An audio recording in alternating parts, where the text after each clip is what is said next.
Will you hereby pledge to faithfully carry out the duty of officer of the Missouri Dental Association, to uphold its vision, to support its mission, and be an advocate for dentistry and the public which it serves? If so, state, I do. I do. Congratulations, you are now duly sworn officers of the Missouri Dental Association.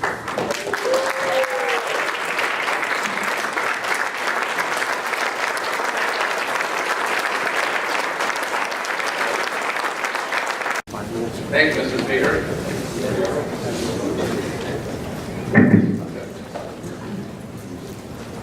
Members of the House, our MDA President Dr. Thompson, distinguished guests and colleagues, I am deeply honored and humbled to serve as the MDA President. I follow in the footsteps and stand on the shoulders of many dedicated and able leaders that serve as MDA presidents, including Dr. Jody Vance. Jody utilized his intelligence and wit to tirelessly serve MDA. Thank you, Jody. I'm grateful as well for the service of the entire Board of Trustees, and especially the MDA team led by Executive Director Vicki Wolfers. Last, but of course not the least, I want to publicly acknowledge the unwavering support of my wife of nearly 40 years, Wendy Beck. She's in the back.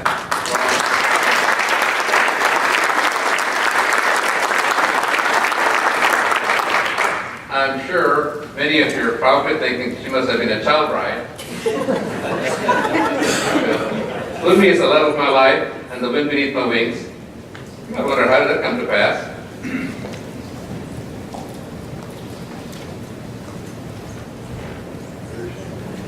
It is the improbable story of a student from Seoul, Korea,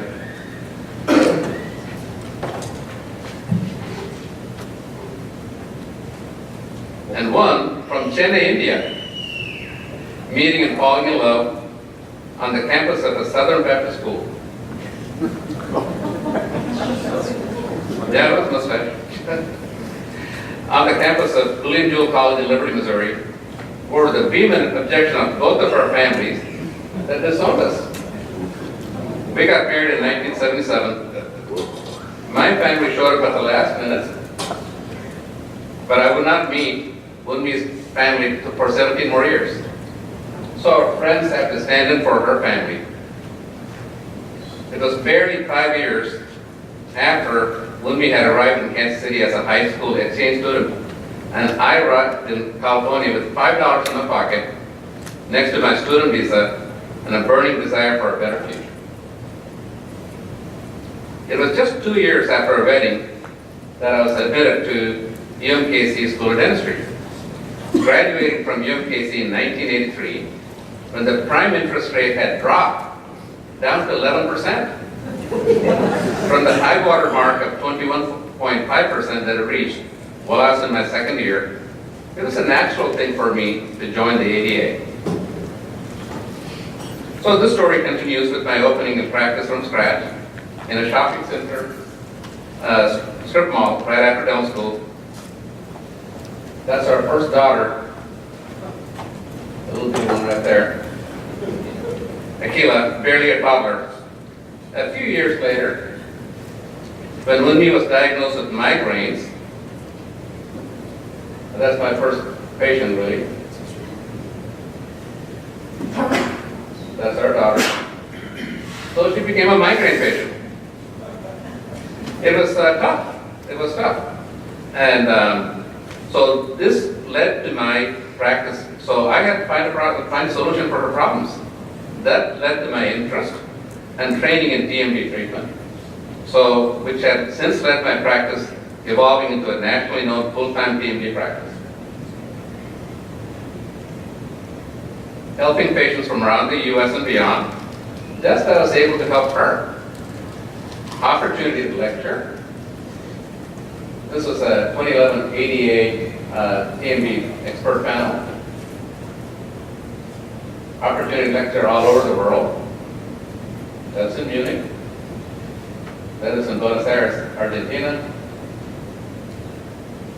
Opportunity to publish This was in St. Petersburg, Russia. This was in Kyoto, Japan. So lots of opportunities, as well as raising 3 amazing daughters. 2 of them are here. We will stand up. My second one, Amita from New York, and then Ajita, my youngest one, oldest one from New York.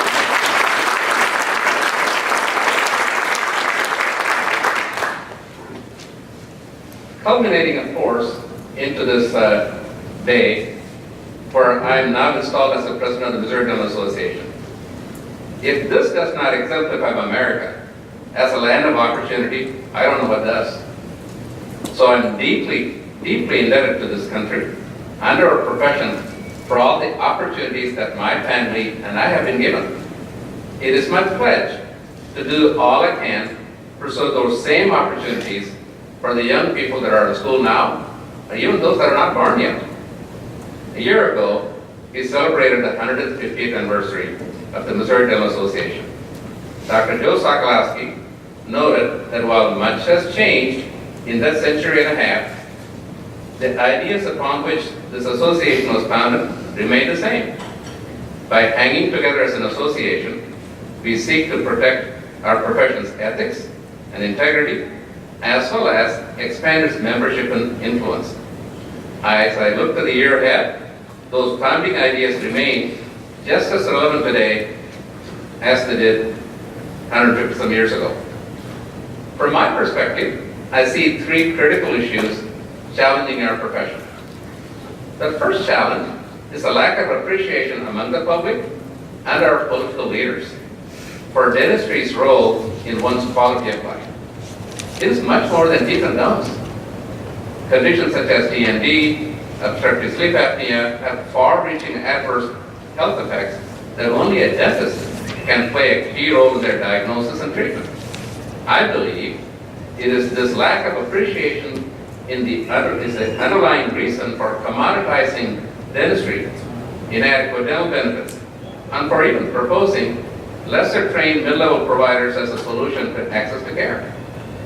The second challenge is a decline in new dentists pursuing private practice model of dentistry. Well, there are many reasons for this trend. The fact remains that private practice owners such as us are the backbone of organized dentistry. While ADA, MDA, and components will continue to welcome dentists from any practice model, if that backbone weakens, there will be no one left to do the heavy lifting for our profession.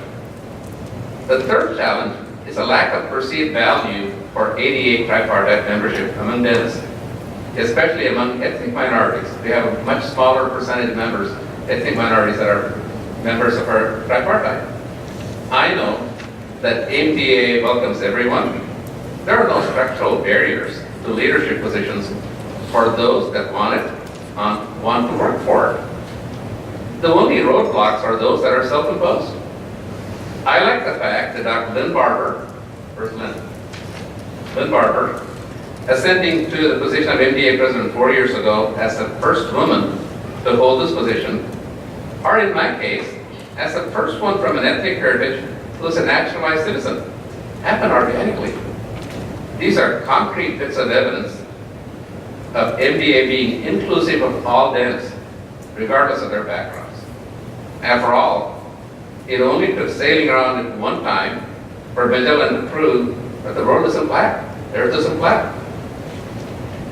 Facing these challenges need commitment and tireless work from each one of us. I ask that each one of you step up and help in this important work. To paraphrase President John F. Kennedy, my fellow dentists, ask not what your profession can do for you.